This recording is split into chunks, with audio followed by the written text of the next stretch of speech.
الشيطان الرجيم بسم الله الرحمن الرحيم السلام علیکم ورحمۃ اللہ وبرکاتہ۔ الحمد للہ والصلاة والسلام علی رسول اللہ، اما بعد، اعوذ باللہ من الشیطان الرجیم، بسم اللہ الرحمن الرحیم۔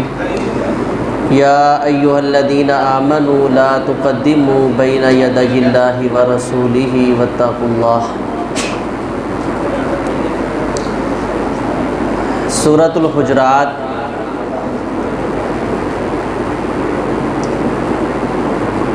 اپنے معنی اور مفاہیم کے لحاظ سے بہت شاندار اور بہت ہی خوبصورت صورت ہے۔ جس انسان نے اس کے ترجمے کو پڑھ لیا، سمجھ لیا اور اللہ تبارک و تعالیٰ کے یہ چند بتائے ہوئے اصولوں کے مطابق اپنی زندگی کو بسر کرنے کی کوشش کر لی، وہ بنیادی طور پہ دنیا کی جتنی پریشانیاں ہیں انشاءاللہ ان سے بچ جائے۔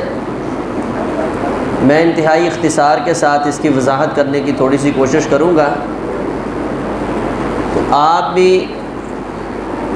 حیران رہ جائیں گے کہ اتنی چھوٹی سی صورت میں اللہ تبارک و تعالیٰ نے اتنے مسائل ذکر کر دیے۔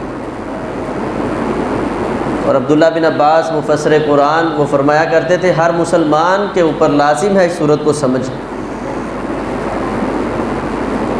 ہر انسان کے کلمہ پڑھنے کے بعد جب وہ دائرہ اسلام میں داخل ہو جاتا ہے تو اپنے قرب و جوار میں 3 تعلق قائم ہوتے ہیں۔ نمبر 1 پہ اللہ اور اس کے بندے کا آپس میں تعلق،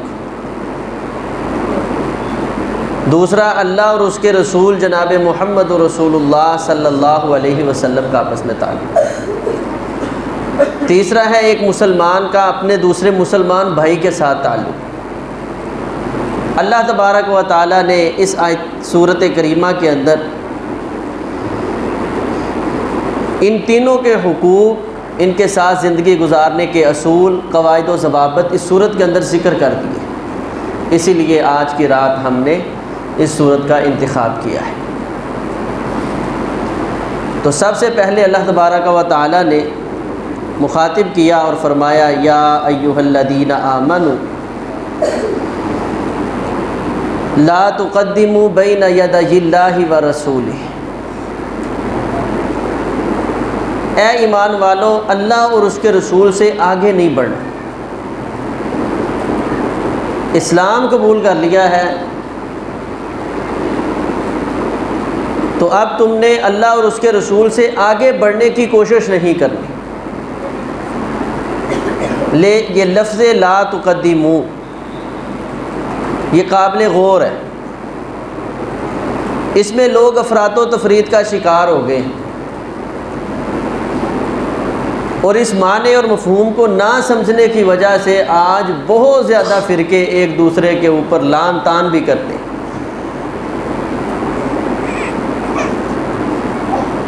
تو سب سے پہلی بنیادی چیز کیا ہے کہ دین اسلام اور شریعت سازی یہ خالص اللہ تعالیٰ کا حق ہے۔ جس چیز کو آپ نے دین سمجھ کے کرنا ہے اس کی اصل قرآن و سنت کے اندر موجود ہونا ضروری ہے۔ اگر اس کی اصل قرآن و سنت کے اندر موجود نہیں ہے تو یہ مسلمان لوگ کلمہ پڑھنے والے اللہ اور اس کے رسول سے آگے بڑھ رہے ہیں۔ تو سب سے پہلا ادب یہ سکھایا ہے کہ کلمہ پڑھنے کے بعد اللہ اور اس کے رسول صلی اللہ علیہ وسلم سے آگے نہیں بڑھنا۔ اب آگے نہ بڑھنے کے جو معنی ہیں ان میں سے پہلا معنی یہ ہے کہ ہر وہ عمل ثواب سمجھ کر کرنا جس کی اصل قرآن و سنت کے اندر موجود نہ ہو، جس کو سادہ لفظوں میں بدعت کہا جاتا ہے۔ یعنی نبی علیہ الصلاۃ والسلام کے دور میں وہ عمل کیا جا سکتا ہو، صحابہ نے اس عمل کو دین سمجھ کے نہیں کیا، رسول اللہ صلی اللہ علیہ وسلم نے ہمیں اس کی رہنمائی نہیں کی، تو اس عمل کو دین سمجھ کے نہ کرنا یہی شریعت کا تقاضا ہے، نہ کہ اس عمل کو ثواب سمجھ کے کیا جائے۔ اگر ثواب سمجھ کے کیا تو یہ اللہ اور اس کے رسول سے آگے بڑھ گیا ہے۔ کوئی بھی عمل ہو، آپ دنیا کے اندر دیکھیں، لوگ کہتے ہیں یہ نیک عمل ہے، یہ بڑا اچھا عمل ہے، بس اس کی اصل قرآن و سنت سے لیں۔ ایک دو میں آپ کو مثالیں دے دیتا ہوں۔ نبی علیہ الصلاۃ والسلام کی ولادت کی خوشی کس مسلمان کو نہیں؟ ہر مسلمان کو ہے۔ اور میں اکثر یہ کہہ دیا کرتا ہوں کہ یار ایک مسلمان کا حق ہے رسول اللہ صلی اللہ علیہ وسلم کی آمد کی خوشی میں جھنڈیاں لگائے۔ آقا کی آمد کی خوشی ظاہر ہونی چاہیے مسلمان سے، لیکن ایک وہ جھنڈی ہے جو شریعت اسلامیہ نے لگوائی، ایک وہ جھنڈی ہے جس کی اصل قرآن و سنت کے اندر موجود ہے، ایک وہ جھنڈی ہے جس کی اصل قرآن و سنت کے اندر موجود نہیں۔ دونوں کرنے والے ثواب اور محبت سمجھ کے کر رہے ہیں۔ ایک اپنے چہرے پہ سنت کی جھنڈی لگا رہا ہے، سنت کی جھنڈی کروا نہیں رہا، سنت کی جھنڈی اپنے چہرے پہ لگوا رہا ہے۔ کس چیز میں؟ لقد من اللہ علی المؤمنین، اللہ نے، میں مومن ہوں، میرے پہ احسان کیا ہے، ساری کائنات کے سردار نبی کا مجھے امتی بنا دیا۔ یہ پیغمبر نے جھنڈی لگوائی تھی آگے۔ ایک جھنڈی وہ ہے جس کی اصل موجود نہیں ہے، میں نے پیسہ صرف کیا، اس پہ آقا کا نام بھی لکھ دیا، آقا کے جو ہیں کوئی شبیہیں بھی بنا دی، لیکن ہوا آئی، بارش آئی، اس کو گرا کے کوئی چند لمحے بعد ہم دیکھتے ہیں، دنوں کی بات نہیں، مہینوں کی بات نہیں، چند لمحوں کے بعد وہ ہمیں کبھی سڑک کے کنارے، حتیٰ کہ گندی نالیوں کے اندر بھی مل جاتے ہیں۔ تو یہ جھنڈی لگائیں آقا کی آمد کی خوشی پہ۔ ربیع الاول کے مہینہ میں اگر کسی کا اعتبار ہے کہ اللہ کے پیغمبر علیہ الصلوۃ والسلام پیدا ہوئے، تو کرے پھر اعلان محبت مصطفیٰ، عشق رسول صلی اللہ علیہ وسلم کا۔ آگے نہیں بڑھنا، آقا آپ سے محبت ہے، میں جھنڈی لگوانا چاہتا ہوں، کہاں لگاؤں؟ گلی میں، محلے میں، دروازے پہ نہیں، اپنے چہرے پہ سنت کی جھنڈی لگائیں۔ دیکھیں پھر عشق مصطفیٰ صلی اللہ علیہ وسلم کا حق ادا ہو جاتا ہے۔ تو یہ ہے لا تقدموا بین یدی اللہ، اللہ اور اس کے رسول سے آگے مت بڑھے۔ ہر آپ کوئی بھی محبت لے کر آ جائیں، کیونکہ بدعت ہمیشہ محبت میں ہوتی ہے۔ آپ کوئی بھی محبت پیش کریں، شریعت نے اس کے اپنا ایک سٹائل، اپنا ایک رنگ دیا ہوتا ہے، لیکن ہم اس کو اپنے رنگ، اپنے سٹائل میں جب پیش کرنے کی کوشش کرتے ہیں تو ہم اللہ اور اس کے رسول صلی اللہ علیہ وسلم سے آگے بڑھ جاتے ہیں۔ دوسرا، یعنی کوئی بھی عمل ایسا نہیں کرنا۔ حضرت عبداللہ بن عمر رضی اللہ تعالیٰ عنہ، وہ ایک دفعہ اپنے غلام کے ساتھ امام نافع علیہ رحمہ کے ساتھ جا رہے تھے۔ انہوں نے نماز کا وقت ہوا، ایک مسجد میں داخل ہوئے تو دیکھا مؤذن اذان کہہ کے باہر چلا گیا۔ وضو کرنے لگے تو دیکھا کہ وہ باہر لوگوں کو چرستے میں کھڑے ہو کے کہہ رہا ہے آؤ نماز کی طرف، نماز کا وقت ہو گیا، آ جاؤ نماز پڑھ۔ حضرت عبداللہ بن عمر رضی اللہ تعالیٰ باہر نکلے، اپنے غلام کو لیا، فرمایا یہ بدعتی کی مسجد ہے، ہم نے ادھر نماز نہیں پڑھنی۔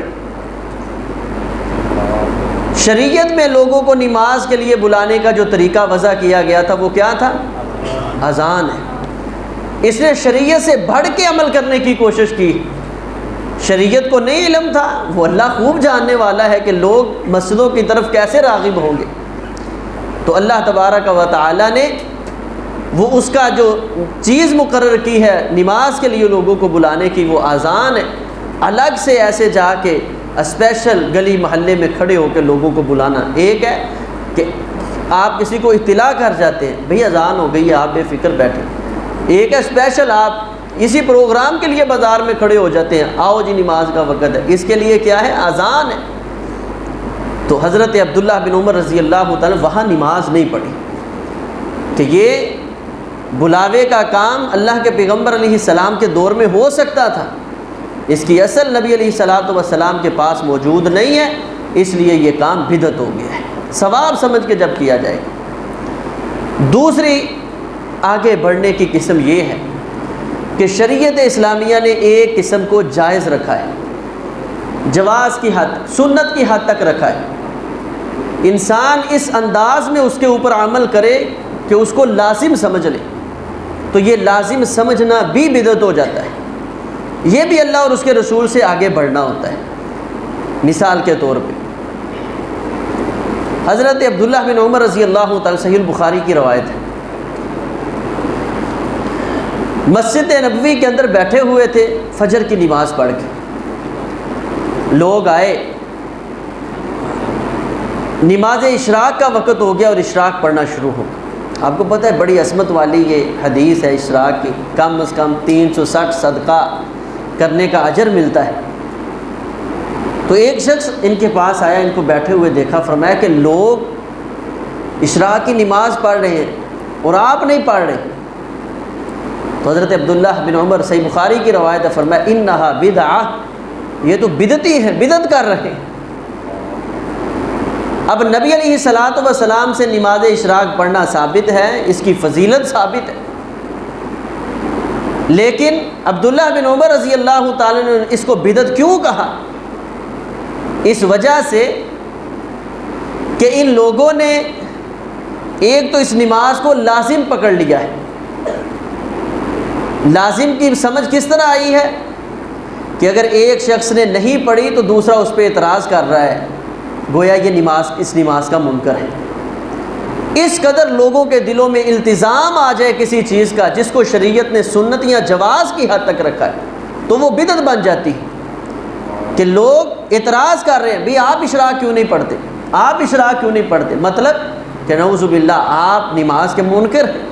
اس کی میں جب آگے وضاحت کروں گا تو آپ کو مسئلہ بڑا جلد سمجھ آ جائے گا۔ تو حضرت عبداللہ بن عمر نے یہ تصور ختم کرنے کے لیے فرمایا کہ یہ نماز سنت عمل ہے، گھر میں پڑھنا زیادہ افضل ہے، اور لوگوں نے اہتمام کے ساتھ مسجد میں پڑھنا شروع کر دی، اور جو پڑھتا نہیں ہے اس پہ اعتراض کرنا شروع کر دیا ہے، یعنی لوگوں نے اس کو التزام کی حد تک، لزوم کی حد تک لے گئے ہیں۔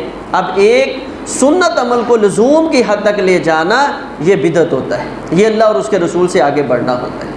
اس کی ایک اور مثال ہے، حضرت عبداللہ بن زید بن عبد ربی رضی اللہ تعالیٰ کے بیٹے ان کے پاس آئے، فرمانے لگے آپ اب ہمارے قبیلے میں نماز پڑھاتے ہیں، میں نے فلاں صحابی کے پیچھے نماز پڑھی ہے، فلاں تابعی کے پیچھے نماز پڑھی ہے، فلاں جو ہے محدث اس کے پیچھے نماز پڑھی۔ وہ عمومی نمازوں میں خصوصاً فجر کی نماز میں قنوت نازلہ کرتے ہیں۔ تو حضرت عبداللہ بن زید بن عبد ربی رضی اللہ تعالیٰ فرمانے لگے یہ تو بدعت کر رہے ہیں، قنوت نازلہ کرتے ہیں، یہ تو بدعت کر رہے ہیں۔ اب وہی بات کہ ایک آدمی کر رہا تھا ہر نماز میں، اس کے پیچھے نماز پڑھ کے جب دوسرے امام کے پاس آئے تو اس پہ اعتراض کر دیا کہ گویا آپ سنت کے مطابق نماز نہیں پڑھا رہے، اور انہوں نے وضاحت کی، فرمایا کہ قنوت نازلہ اللہ کے پیغمبر علیہ الصلوۃ والسلام نے اس وقت کی ہے جب مسلمانوں پہ کوئی اجتماعی آفت پریشانی آئی، اور زیادہ سے زیادہ لگاتار اللہ کے پیغمبر علیہ الصلوۃ والسلام نے 1 مہینہ کی۔ تو 1 مہینے سے زائد لگاتار اس کو کرنا کہ لوگوں کے ذہن میں یہ تصور پیدا ہو جائے کہ یہ فجر کی نماز کا حصہ ہے قنوت نازلہ، تو اس طرح اس کا لزوم کر لینا یہ بدعت بن جائے گا، یہ اللہ اور اس کے رسول سے آگے بڑھ جانا ہے۔ آج میں آپ کا ایک بڑا مسئلہ حل کرنے لگا ہوں، اللہ کرے وہ حل ہو جائے۔ وہ کیا ہے؟ وہ ہے فرض نماز کے بعد اجتماعی دعا۔ اب شاید آپ کچھ سمجھ گئے ہوں میرے لفظوں سے ہی، جو میں نے 2 مثالیں دی، کہ ایک عمل سنت ہو اگر اس کو لازم سمجھ لیا جائے تو وہ بدعت بن جاتا ہے، اس کے نہ کرنے کی وجہ سے لوگوں پہ اعتراض کیا جائے تو وہ بدعت بن جاتا ہے۔ تو ایک جوازی عمل جب وہ اس قدر لازم لوگ سمجھ لیں کہ اس کو نماز کا حصہ، اور نہ دعا کرنے والوں پہ اعتراض کیا جائے یہ دعا کے منکر ہیں، تو اس طرح اعتراض کرنے والا اور اس طرح دعا کو لازم سمجھنے والا یہ بدعتی عمل کر رہا ہے۔ فرض نماز کے بعد اجتماعی دعا ہو سکتی ہے۔ جتنے شیوخ اور محدثین نے اس کو بدعت قرار دیا ہے، آپ ان کے فتاویٰ پڑھ کے دیکھیں، انہوں نے ہر فرض نماز کے بعد کی شرط لگائی ہے، ہر فرض نماز، یا فرض نماز کا حصہ سمجھنا دعا کو، یہ بدعت ہے۔ ہر نماز کے بعد، فرض نماز کے بعد دعا کرنا یہ بدعت نہیں ہے، لیکن جب یہ تصور دنیا کے اندر عرف عام میں ہو جائے کہ ایک شخص فرض نماز کے بعد دعا نہیں کرتا تو لوگ اس پہ اعتراض کریں یہ دعا کا منکر ہے، تو اس وقت اس صورتحال میں اس دعا کو بدعت کہا جائے گا۔ جیسے سنت سے ثابت عمل اشراق کو عبداللہ بن عمر رضی اللہ تعالیٰ نے بدعت کہا ہے، جس طرح سنت سے ثابت عمل کو قنوت نازلہ کو عبداللہ بن زید بن عبد ربی ہی نے بدعت کہا ہے، اسی طرح دعا کو نماز کا مستقل حصہ سمجھ لینا اور اصل اس کے اذکار چھوڑ کے یہ سمجھنا کہ اگر دعا نہیں مانگی تو نماز ہی مکمل نہیں ہوئی، یہ تصور رکھنا بدعت ہے۔ اللہ اور اس کے رسول سے آگے بڑھنا ہے۔ کیوں؟ نبی علیہ الصلاۃ والسلام سے کیا ثابت ہے اس موقع پہ؟ دعا ہی کرنی ہے فرض نماز کے بعد۔ بعض ہمارے بھائی بھی بڑے جذباتی ہو جاتے ہیں، نہیں فرض نماز کے بعد دعا ہے ہی نہیں۔ وہ بھئی دعا تو ہے، لیکن وہ دعا کی اصل کیا ہے؟ ربی اعنی علی ذکرک و شکرک و حسن عبادتک، اے اللہ تو میری مدد کر، میں تیرا ذکر کر سکوں، میں تیرا شکر ادا کر سکوں، تیری عبادت جو ہے وہ احسن طریقے سے سر انجام دے سکوں۔ یہ دعائیں ہی تو ہے۔ اب دعا میں ہاتھ اٹھانا یہ لازم نہیں ہے، کتنی ہی آپ کی دعائیں ہیں جو آپ ہاتھ اٹھائے بغیر مانگ لیتے ہیں۔ تو فرض نماز کے بعد کوئی بریلوی ہے، کوئی دیوبندی ہے، کوئی اہل حدیث ہے، سب ہی دعا کے قائل ہیں اور مانگتے ہیں۔ صرف اختلاف جو محدثین نے ذکر کیا ہے وہ کیا ہے کہ اس دعا کو نماز کا حصہ نہیں سمجھنا۔ اگر کوئی مانگ لیتا ہے، کسی کو ضرورت ہے، اس پہ بھی کوئی اعتراض نہیں ہے، اور اگر کوئی نہیں مانگتا یا نہیں منگواتا اس پہ بھی اعتراض نہیں کرنا۔ اگر اعتراض کریں گے تو یہ عمل کیا بن جائے گا؟ بدعت بن جائے گا۔ لا تقدموا بین یدی اللہ ورسولہ واتقوا اللہ پر پہنچ جائے گا۔ تو یہ ہے فرض نماز کے بعد دعاؤں کی جو حالت اور کیفیت جو شریعت کے اندر واضح موجود ہے۔ تو اس لیے جو عمل شریعت اسلامیہ میں سنت کی حد تک یا جواز کی حد تک موجود ہے اس کو لازم سمجھ لینا، صحابہ اس کو بدعت قرار دیا کرتے تھے کہ بعد میں آنے والے لوگ، آج دیکھ لیں پہلے لوگ ویسے دعا کیا کرتے تھے کہ جی عام لوگوں کو پتہ نہیں دعا، اب لوگ کیا کہتے ہیں؟ نماز کا اس کو حصہ سمجھ لیا ہے۔ جو دعا نہیں مانگتا، جس طرح عبداللہ بن عمر پہ اعتراض ہوا تھا اشراق نہ پڑھنے کی وجہ سے، اسی طرح لوگ اعتراض کرتے ہیں کہ یہ دعا ہی نہیں مانگتے۔ تو دعا مانگنا درست ہے، جائز ہے، لیکن اس کو نماز کا حصہ سمجھ لینا یہ غلط ہے۔ مانگے پھر بھی ٹھیک ہے، نہ مانگے پھر بھی ٹھیک ہے۔ تیسرا اس میں جو اہم ترین اصول اور قاعدہ ہے لا تقدموا بین یدی اللہ سے، کہ جس چیز کو شریعت اسلامیہ نے آپ کو ایک رخصت دی ہے، ایک وقتی عمل سبب دیا ہے، اس کو اپنے اوپر مستقل لاگو کر لینا۔ کس وجہ سے؟ کہ لوگ اچھا نہیں سمجھتے یا ماحول ایسا نہیں ہے۔ اس کی میں آپ کو ایک مثال دیتا ہوں۔ شریعت اسلامیہ نے ہمیں حکم دیا ہے وضو کرنے کا۔ اذا قمتم الى الصلاة فاغسلوا وجوهكم وايديكم الى المرافق، جب بھی نماز کے لیے آنا ہے تو تم نے وضو کر کے آنا ہے۔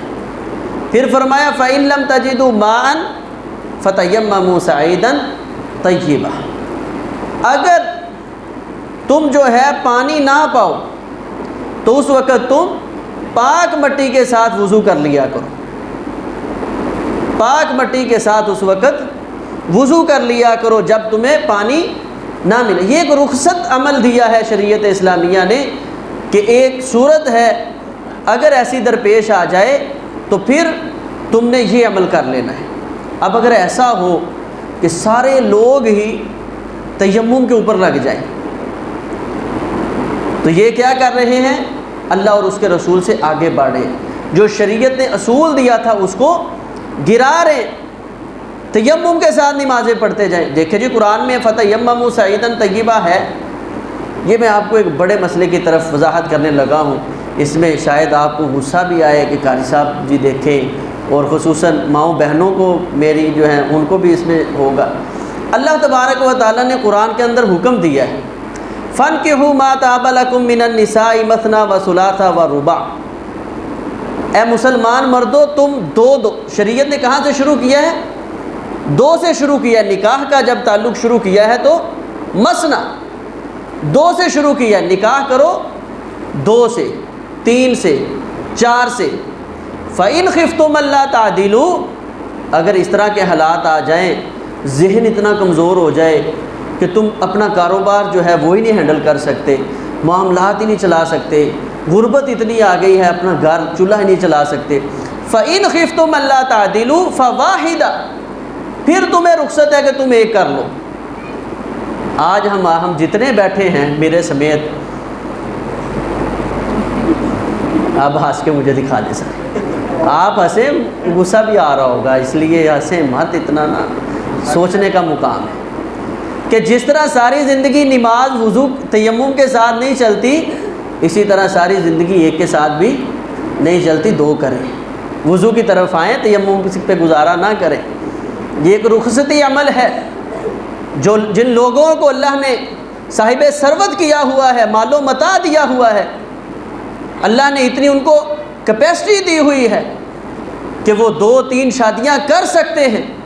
وہ یہ معاشرہ کیا کہتا ہے، بھائی بہن اچھا نہیں سمجھتے، محلے والے نے اچھا نہیں سمجھتے، وہ یار میرے رب کو نہیں پتہ تھا کہ میں اس بندے کو اچھا سمجھتا ہوں یا نہیں، میرے رب نے ابتدا کی ہے تو فرمایا فَانْكِحُوا مَا طَابَ لَكُم مِّنَ النِّسَاءِ مَثْنَىٰ، تمہاری نکاح کی ابتدا 2 سے، پھر 3، پھر 4۔ اچھا رخصت ہے، اگر اتنے کمزور، اگر کاروبار اچھا بھلا چلا سکتے ہو، ہیں 40-50 ملازم رکھ کے چلا سکتے ہو، 10-15 جو ہے ملازم اپنے آفس میں رکھ کے آدمی اپنے ماتحت چلا سکتا ہے، تو 2 بیویوں کو چلانا کوئی مشکل ہے؟ جس کو مشکل لگے انشاءاللہ سورۃ حجرات میں اس کی وضاحت بھی اللہ نے کر دی ہے، آگے پریشان نہ ہو انشاءاللہ آگے آ رہی ہے۔ تو یعنی ایک رخصتی عمل ہے، تو یہ ایک رخصتی عمل ہے، تو اس لیے اس میں میری ماؤں بہنوں بیٹیوں کو بھی چاہیے حوصلہ شکنی نہ کریں، حوصلہ افزائی کریں لوگوں کی، اور ہمیں بھی چاہیے مردوں کو مرد بن کے زندگی بسر کریں، اور اللہ تعالیٰ کا جو حکم ہے ابتدائی اس پہ عمل کرتے ہوئے آج ضرورت ہے اس عمر کی 2-2 3-3 شادیاں اور نکاح کریں۔ یہ ہندوؤں کا رواج ہے، سارے صحابہ میں سے سوائے 2 صحابہ کے مورخین نے لکھا ہے، باقی کوئی ایسا صحابی نہیں تھا جس کی 2 سے کم شادیاں ہوں، سارے صحابہ کی۔ آج پوچھتے ہیں صحابہ کا عمل کیا ہے؟ اللہ کے پیغمبر کی سنت تو سب کے سامنے ہے نا، تو صحابہ میں سے بھی صرف 2 صحابہ، اور ہمارے استاد فرمایا کرتے تھے کہ ان میں سے ایک صحابی ہیں عبداللہ بن مسعود رضی اللہ تعالیٰ عنہ، تو وہ اتنے باریک تھے کہ ان کی پنڈلیاں ایسے تھی جیسے چھڑی ہوتی ہے۔ حضرت عمر بن خطاب رضی اللہ عنہ نے دیکھا تو مسکرانے لگے، فرمایا عمر پیارے کیوں مسکرا رہے ہیں؟ فرمایا ابن مسعود کو تو دیکھیں نا، کتنا مطلب کہ ظاہری طور پہ اللہ نے ان کو وجود عطا کیا۔ بعض صحابہ بیٹھے ہوتے، عبداللہ بن مسعود پاس کھڑے ہوتے تو ان کے برابر آتے تھے، اس قدر کمزور تھے، ان کی شادی تھی۔ تو ایسا اگر کوئی بھائی ہے تو اس کو رخصت میں بھی دینا چاہتا ہوں کہ ٹھیک ہے وہ ایک ہی رکھیں۔ تو دوسرے کون ہیں؟ وہ ابو ذر غفاری رضی اللہ تعالیٰ عنہ، اور یہ ابو ذر غفاری رضی اللہ تعالیٰ عنہ کون ہے؟ ہاں جی وہ بعد میں بیچ میں بلکہ لوگ پوچھنا شروع ہو جاتے ہیں، لگتا ہے قاری صاحب کا اپنا موڈ ہے انشاءاللہ اللہ کا حکم ہے، اس میں موڈ کی کیا بات ہے، کوئی مسئلہ ٹھیک ہے نا، آپ ہی بنائیں موڈ، کوئی مسئلہ نہیں ٹھیک ہے انشاءاللہ۔ وہ میں نے اس دن پچھلے حقوق زوجین 25ویں رات ذکر کیا نا، تو مجھے بعد میں وائف بتا رہی تھی کہ جب آپ نے بتایا جی پیاز کاٹے، تو کہتی مجھے پوچھ رہی تھی قاری صاحب کاٹ دیں نہیں تلقین کر دیں ٹھیک ہے، تو وہی ہم برملا کہتے ہیں، کرے شریعت کا حکم ہے۔ تو ابو ذر غفاری رضی اللہ تعالیٰ نے ایک شادی پہ اکتفا کیا ہے، تو جو عورت یہ مثال دینا چاہے کہ چلے یہ ایک صحابی تو تھے، تو پھر فرماتے تھے اس کے پاس ابو ذر غفاری جیسا صبر بھی ہونا چاہیے۔ حضرت ابو ذر غفاری رضی اللہ تعالیٰ نے اپنے گھر میں فریج والا کوئی سسٹم نہیں رکھا تھا، فریج تو فریج، ان کا یہ نظام تھا، وہ کہا کرتے تھے کہ اگر کسی آدمی نے صبح کا کھانا کھا لیا ہے اور بچا ہوا سالن، آٹا، روٹی، کوئی چیز اس طرح کی اناج اپنے گھر میں رکھا ہے کہ میں دوپہر کو کھاؤں گا، اس بندے کا اللہ کی ذات پہ توکل نہیں ہے۔ اس قدر زاہد تھے، اسی وجہ سے حضرت عثمان بن عفان رضی اللہ تعالیٰ اپنے دور خلافت میں ان کی منت سماجت کر کے کہا تھا آپ جو ہے نا مدینہ چھوڑ کے کہیں اور چلے جائیں، آپ کی وجہ سے لوگ فتنے میں مبتلا ہو جائیں گے۔ کہ جو لوگ پیسہ جمع کرتے ہیں، بعض لوگ جب ان کے پاس آ کے بیٹھتے تو یہ اپنے زہد کی بنیاد پہ لوگوں کو کہتے دنیا سے بے رغبتی، تو آپ کو پتہ نا یہ کچھ جذباتی مسائل بھی ہو جاتے ہیں، تو پھر جو نئے مسلمان لوگ ہوتے وہ صحابہ پہ اعتراض کرتے کہ یہ دیکھیں جی ان کے پاس اتنا مال ہے، یہ اس کا مطلب ہے یہ دنیا میں لگ گئے، یہ اللہ کو بھول گئے نعوذ باللہ۔ آج جیسے مولوی صاحب کے پاس کوئی چیز آ جائے تو نمازی جو ہے نا کہتے ہیں مولوی صاحب لاٹری کوئی ہے نا الگ نکل آئی ہے، مسئلہ ہے۔ تو حضرت ابوذر غفاری رضی اللہ عنہ سے منت سماجت کی کہ آپ پھر چلے جائیں، تو اس بنیاد پہ انہوں نے مدینہ چھوڑ کے مقام ربضہ پہ منتقل ہو گئے تھے۔ تو پہلے ہماری مائیں بہنیں بیٹیاں اتنا صبر تو اپنے اندر پیدا کریں کہ وہ صبح کا کھانا اور دوپہر کا کھانا جو ہے نا صبح کا کھانا کھا کے باقی سارا کچھ گھر سے ختم کریں، تو پھر ایک پہ اکتفا کر لیں، پھر اجازت ہے۔ تو جی ماشاءاللہ پورے مہینے کا راشن جب تک پورا نہ ہو، سکون کا سانس نہ آئے، تو پھر چاہیے ہم بھی 2-3 شادیاں کریں۔ تو لا تقدموا بین یدی اللہ ورسول، اللہ اور اس کے رسول سے آگے نہیں بڑھنا۔ جو شریعت اسلامیہ نے تمہیں اصول دیا ہے اس اصول کے اوپر آئیں، صرف رخصتوں کے اوپر ساری زندگی بسر نہ کر دے۔ رخصت ایک عذر ہوتا ہے، اس عذر کی بنیاد پہ تم اس رخصت پہ عمل کر سکتے ہو۔ تو شریعت اسلامیہ نے ہماری یہ رہنمائی فرمائی ہے لا تقدموا بین یدی اللہ ورسولہ، اللہ اور اس کے رسول سے آگے نہیں بڑھنا۔ اسی طرح جو دنیا کے معاملات ہیں ان کے اندر شریعت اسلامیہ نے ہمیں مرضی کرنے کا حق دیا ہے۔ پہلے ہم نے وہ چیزیں ذکر کی ہیں جن کی اصل دین کے اندر موجود ہو اور رسول اللہ صلی اللہ علیہ وسلم سے اس کا کچھ نہ کچھ ثابت ہو تو وہ عمل کرنا چاہیے دین سمجھ کے۔ اگر ہم دین سمجھ کے عمل کر رہے ہیں اور رسول اللہ صلی اللہ علیہ وسلم سے ایسا کوئی عمل ثابت نہیں ہے تو وہ بدعت ہے، وہ اللہ اور اس کے رسول سے آگے بڑھنا ہے۔ اسی طرح دنیا کے معاملے میں آپ اگر ترقی کر جاتے ہیں، معاملات میں جو ہے وسائل زیادہ حاصل کر لیتے ہیں، تو یہ چیزیں بدعت کے اندر شمار نہیں ہوتی۔ بعض لوگوں کو جب بدعت سمجھائی جاتی ہے کہ بھئی یہ آپ دین میں خرافات کر رہے ہیں، وہ کہتے ہیں جی دیکھو مسجد میں پنکھے نہیں لگائے، اللہ کے رسول صلی اللہ علیہ وسلم کے دور میں پنکھے تھے، قلین نہیں بچھا لیے، اللہ کے رسول صلی اللہ علیہ وسلم کے دور میں قلین تھے۔ تو یہ ہم اس کو دین سمجھ کے پنکھا نہیں چلاتے، یہ نہیں کہتے کہ جس نے پنکھا چلا کے اس کے نیچے نماز پڑھی اس کو جو ہے نا 4 نمازوں کا ثواب ملے گا، اور جو بغیر پنکھے کے پڑھے اس کو 1 نماز کا ثواب ملے گا۔ یہ پنکھا چلا کے پڑھے نہ چلا کے پڑھے، اس کی وجہ سے اس کے دین میں اضافہ اور کمی نہیں ہوگی۔ تو جس کام کو دین سمجھ کے کیا جائے گا وہ بدعت قرار پائے گا، وہ اللہ اور اس کے رسول صلی اللہ علیہ وسلم سے آگے بڑھنا قرار پایا جائے گا۔ اس کی دلیل صحیح بخاری کے اندر موجود ہے۔ نبی علیہ الصلوۃ والسلام جب آئے مدینہ المنورہ میں تو صحابہ کو دیکھا وہ کھجوروں کی پوند کاری کرتے تھے۔ آپ کو پتہ نا ہر چیز میں مذکر اور مؤنث ہے، ہر چیز کے اندر، درختوں کے اندر بھی یہ تذکیر و تانیث موجود ہے۔ تو صحابہ مذکر کھجوروں کو لے کے مؤنث کھجوروں کے ساتھ ملا دیتے، جب مذکر اور مؤنث کا ملاپ ہو جاتا تو یہ کھجوریں زیادہ وزنی ہوتی تھیں۔ تو نبی علیہ الصلوۃ والسلام نے فرمایا کہ اتنی مشقت کرتے ہیں، آپ نے فرمایا بہتر یہ نہیں ہے کہ جس طرح لگ رہی ہیں اللہ پیدا کرنے والا ہے تو ایسے ہی لگنے دو۔ صحابہ نے چھوڑ دیا آپ کے مشورے پہ، جب پھل اتارا گیا تو پھل کافی کم نکلا۔ تو نبی علیہ الصلوۃ والسلام کے پاس آئے، آپ نے فرمایا کہ میں تمہارا دین کے اندر نبی ہوں، اور جب میں دین کے اندر تمہیں کسی چیز کا حکم دوں فخذوہ، اس کو تم پکڑ لو، وانتم اعلم بامور دنیاکم، اور دنیاوی معاملات کو تم خوب جانتے ہو کہ تم نے وہ دنیاوی جو وسائل ہیں وہ کس طرح حاصل کرنے ہیں، دنیاوی جو معاملات ہیں ان کی جو آسانیاں ہیں وہ کس طرح اٹھانی ہیں وہ تم خوب جانتے ہو۔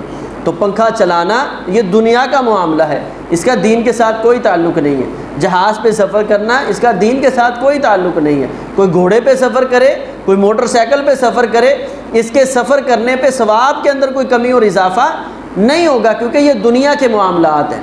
اسی طرح بعض ایسے معاملات ہیں کہ جو شریعت اسلامیہ نے اس کی اصل ہمیں دے دی ہے، اور پھر اس کی آگے صورتیں بن گئی، کئی صورتیں بن گئی، یہ عمل بھی بدعت نہیں بنے گا جب اس کی اصل موجود ہو۔ اس کی ایک مثال تو یہ تسبیح ہے، جو تسبیح ہم دانوں والی پڑھتے ہیں، ہمارے بعض لوگ اس کو بدعت کہہ دیتے ہیں، جبکہ یہ بدعت نہیں ہے، کیونکہ سنن نبی داود میں روایت موجود ہے، رسول اللہ صلی اللہ علیہ وسلم کا ارشاد ہے، نبی علیہ الصلوۃ والسلام ایک عورت کے پاس سے گزرے، وہ اپنے سامنے کینکر رکھ کے بیٹھی تھی اور اس کے اوپر پڑھ رہی تھی۔ اسی طرح ایک عورت کے بارے میں آتا ہے، وہ کھجور کی گٹھلیاں لے کے پڑھ رہی تھی، تو نبی علیہ الصلوۃ والسلام نے اس کو روکا نہیں ہے، ڈانٹا نہیں ہے۔ تو جب گٹھلیوں پہ پڑھا جا سکتا ہے، کینکروں پہ پڑھا جا سکتا ہے، تو یاد رکھنے کے لیے تسبیح کے دانوں پہ بھی پڑھا جا سکتا ہے۔ بات وہی کہ اگر کوئی تسبیح کے دانوں پہ نہیں پڑھتا تو اس پہ اعتراض نہیں کیا جائے گا، بہتر یہ ہے اولا اپنی ہاتھ کی انگلیوں پہ تسبیح کی جائے۔ اگر کوئی شخص یاد دہانی کے لیے وہ دانے وغیرہ استعمال کر لیتا ہے تو اس کو بدعت نہیں کہا جائے گا۔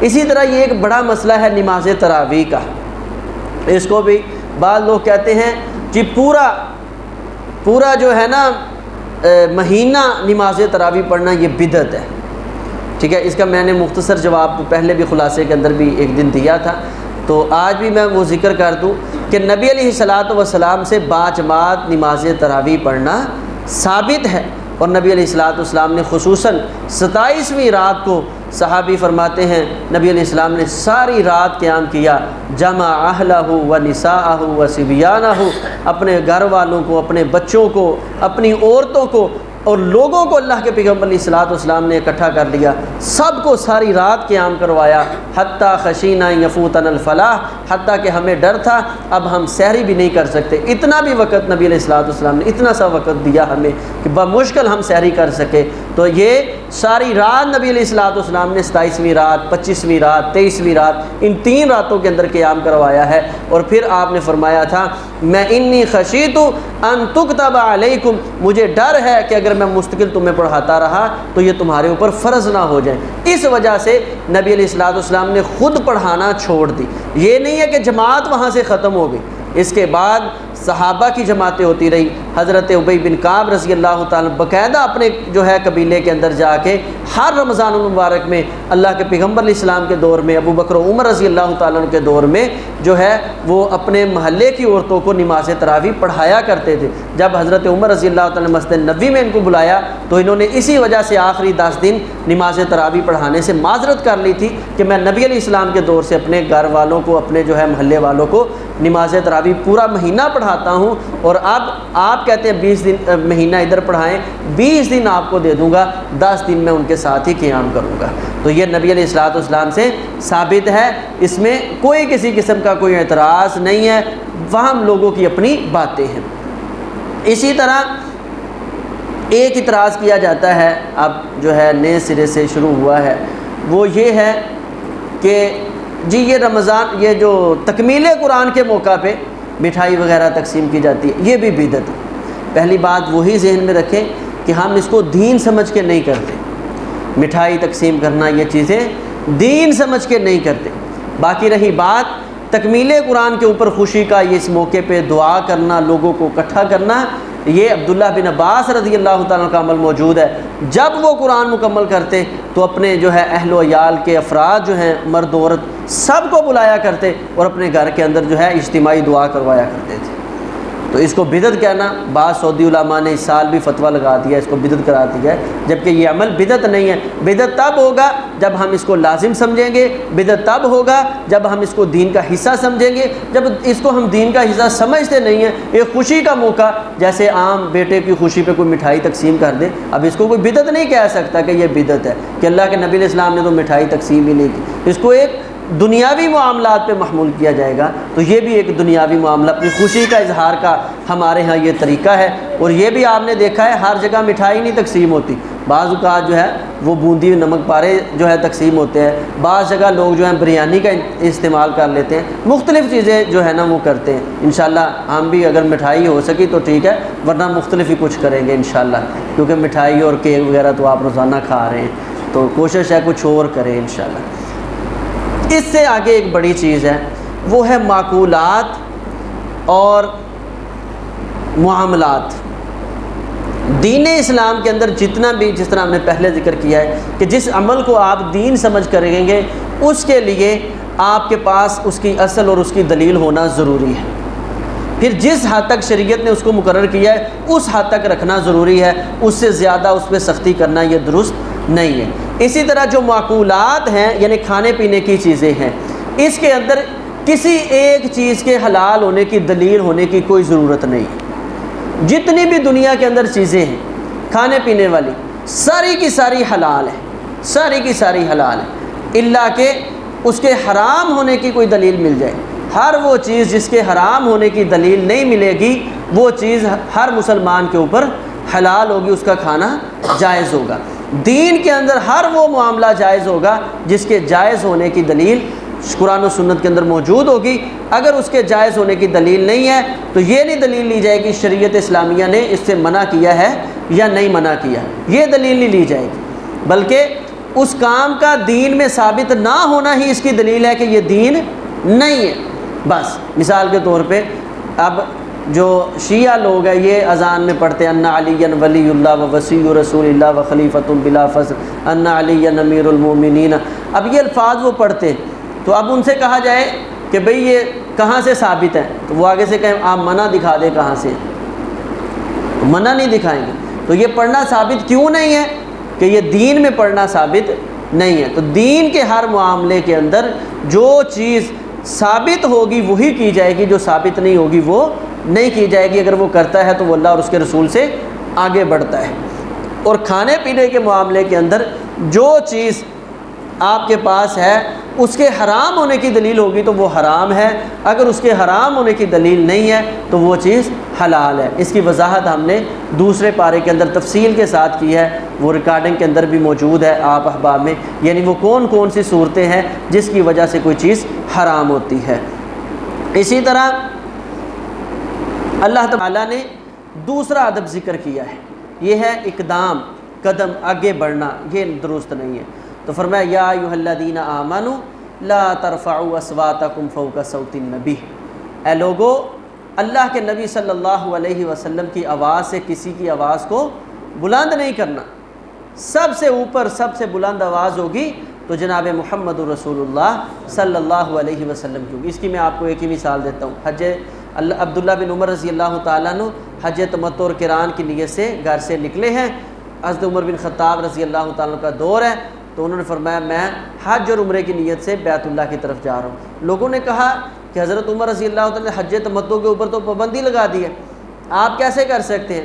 تو انہوں نے فرمایا ایک ہی سوال کیا تھا، امر ابی یتبع ام امر رسول اللہ صلی اللہ علیہ وسلم، مجھے یہ بتا دو اللہ کے رسول صلی اللہ علیہ وسلم کی اتباع دین کے اندر ضروری ہے یا میرے باپ کی بات ماننا ضروری ہے؟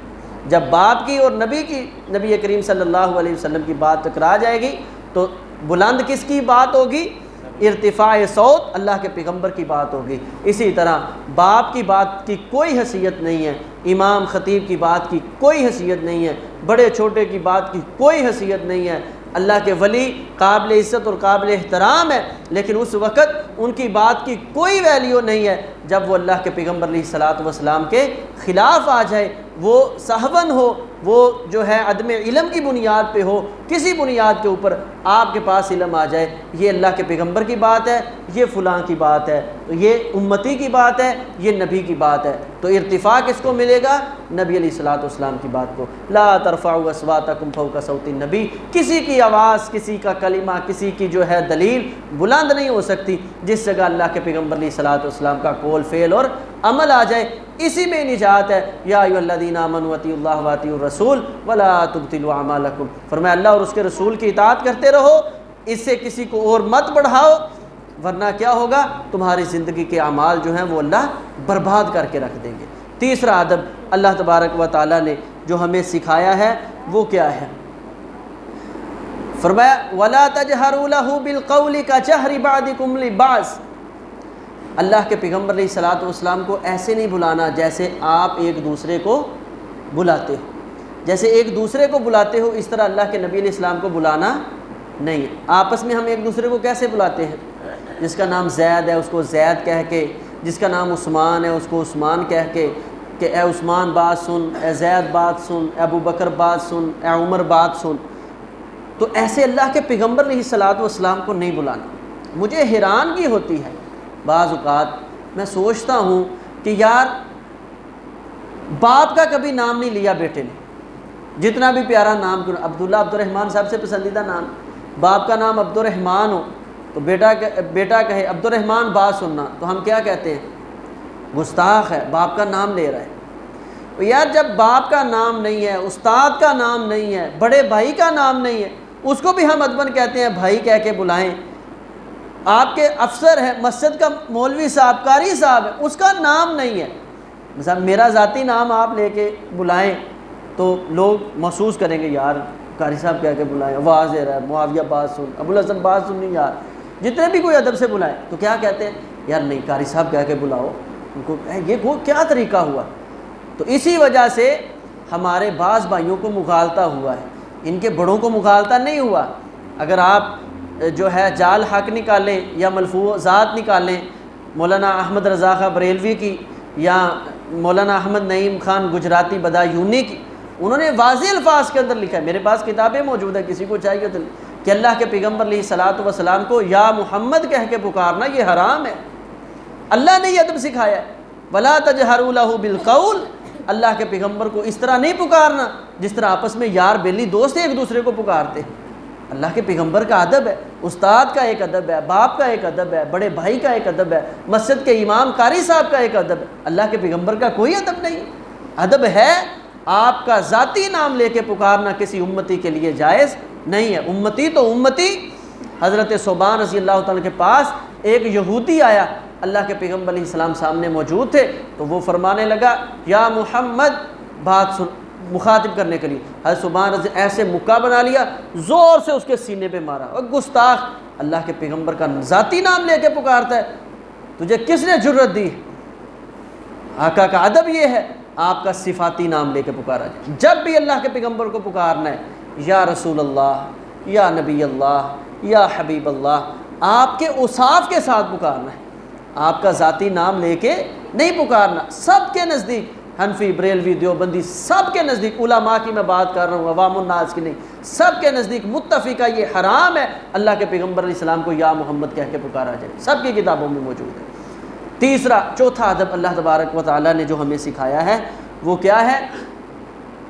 فرمایا ان تحبط اعمالکم وانتم لا تشعرون، تمہارے اعمال ضائع ہو جائیں گے اگر پیغمبر کا ادب نہیں کیا، تمہیں شعور بھی نہیں ہوگا۔ اور اس کے ساتھ ہی فرمایا اللہ کے پیغمبر علیہ الصلوۃ والسلام کا ایک بڑا ادب یہ ہے کہ نبی علیہ الصلوۃ والسلام کو دور سے نہیں پکارنا صفاتی نام لے کے یا رسول اللہ، یا نبی اللہ۔ اب میں ادھر بیٹھا ہوں، آپ میں سے کسی کو بڑا ضروری کام ہو تو ادھر اوپر سے آواز ہے قاری صاحب بات سنیں، شیخ صاحب آنا جلدی، لوگ کیا کہیں گے؟ بڑی بات ہے یار، قاری صاحب کہہ کے بلا رہے ہیں، شیخ صاحب کہہ رہے ہیں، مفتی صاحب کہہ رہے ہیں، کیوں جی کیا کہیں گے؟ تو یار یہ کوئی تو طریقہ ہے بات کرنے کا؟ نیچے جائیں، آپ ان کے ساتھ بات کریں، میں قربان جاؤں، اللہ تبارک و تعالیٰ نے اپنے نبی کے کتنے آداب ذکر کیے۔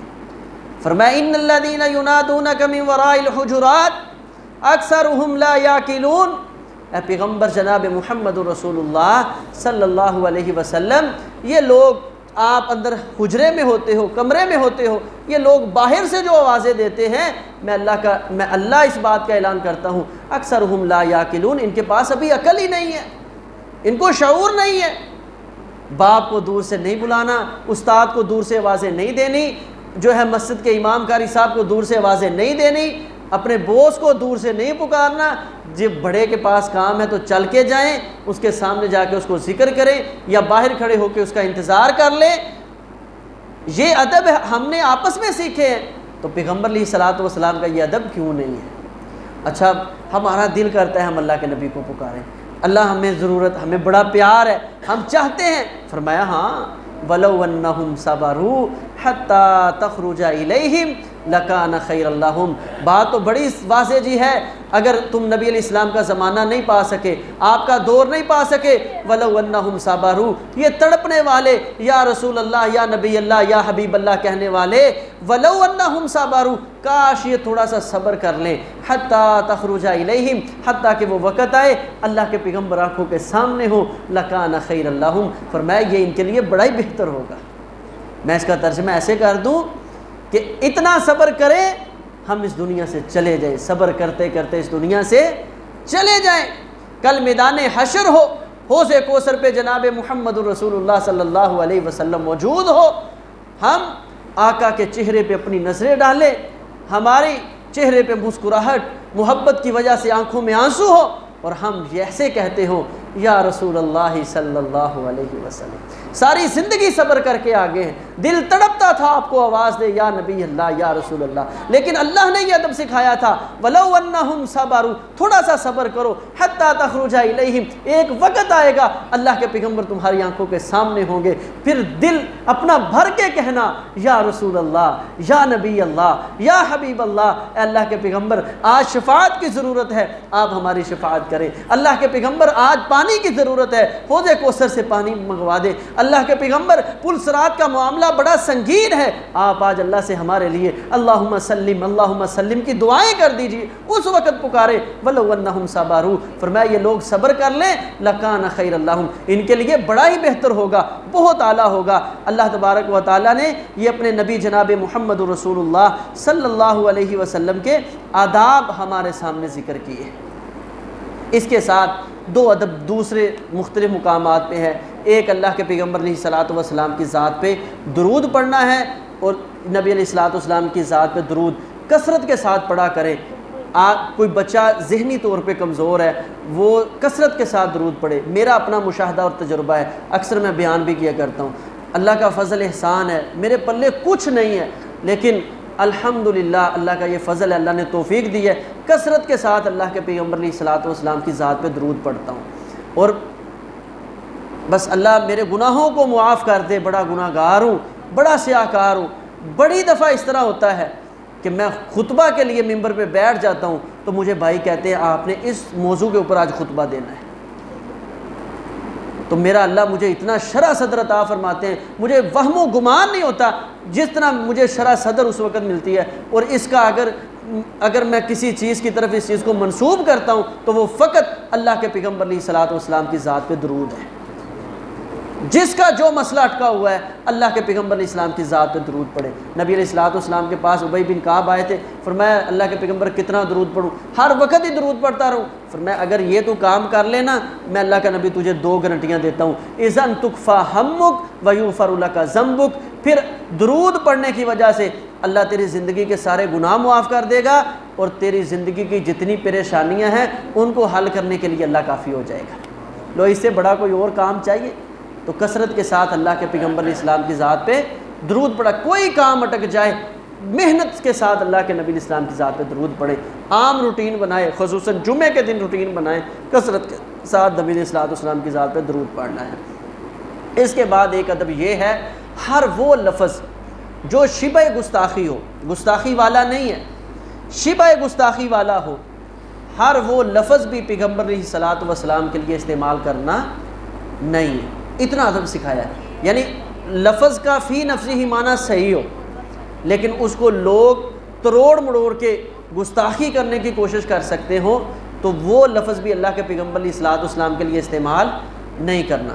اللہ تبارک و تعالیٰ نے فرمایا یا ایھا الذین آمنوا لا تقولوا راعینا، اے ایمان والو تم نے اب اللہ کے پیغمبر کو نہیں کہنا راعینا۔ راعینا کا معنی ہے میں بڑا کمزور ہوں، میرا خیال کریں، مجھے آپ کی بات سمجھ نہیں آئی، مجھے ذرا سمجھا دیں، میری تھوڑی سی رعایت کر لیں۔ اب جب آپ مدینہ میں آئے تو مدینہ کے اندر لفظ یہودی جو بولتے تھے وہ راعینا، راعین کا معنی ہوتا ہے بکریوں کا چرانے والا، چرواہا، تو نہ ہمارا۔ تو یہودیوں نے جو ان میں منافق ہوئے ان کو داؤ لگ گیا کہ اللہ کے پیغمبر علیہ السلام کی گستاخی کریں، تو وہ مجلس میں آ کے بیٹھتے اور بار بار کہتے راعینا راعینا، اللہ کے پیغمبر اے ہمارے بکریوں کے چرواہے، اے ہماری بکریوں کے چرواہے۔ صحابہ کہتے راعینا کہ ہماری رعایت کریں، ہم بڑے کمزور ہیں، بات نہیں سمجھ آئی۔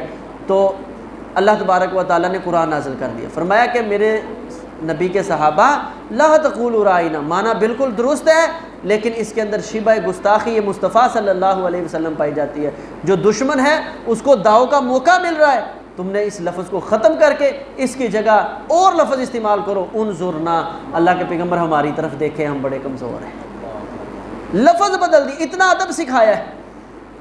اور یہاں میں آپ کو ایک بات بھی بتا دوں، اس دن استاد محترم بھی بتا رہے تھے، مولا علی کسی صحابی نے حضرت علی رضی اللہ تعالیٰ کو کسی محدث نے کسی صحابی، بیٹا چپ کر جائیں، بیٹا چپ کر جائیں، بیٹا چپ کر، وہ بیٹا چپ کر جائیں، کسی صحابی نے کسی محدث نے نہیں پکارا۔ میں کہتا ہوں اگر پکارا بھی ہوتا، تو یہ بات کہ کسی نے نہیں پکارا، اگر پکارا بھی ہوتا آج کے دور میں مولا علی کہنا پھر بھی جائز نہ ہوتا۔ کیوں؟ مولا کے 17 معنی عربی زبان کے اندر موجود ہیں، جو عرف عام میں 2 مشہور معنی پیش، یعنی عوام الناس میں، علماء کے اندر تو 17 کے 17 مشہور ہیں، لیکن 2 عرف عام کے اندر مشہور ہیں۔ ایک جس کا معنی مشکل کشا ہے، جو قرآن میں انت مولانا فانصرنا علی القوم الکافرین۔ دوسرا مولا کا معنی دوست اور ولی ہوتا ہے۔ اللہ کے پیغمبر علیہ الصلوۃ والسلام نے تو حضرت علی رضی اللہ تعالیٰ کو بمعنی دوست اور ولی پکارا تھا، وہ پوری روایت پڑھے تو اس کا معنی سمجھ آ جاتا ہے۔ لیکن آج عرف عام کے اندر یہ لفظ مولا علی بمعنی مشکل کشا ہوتا ہے۔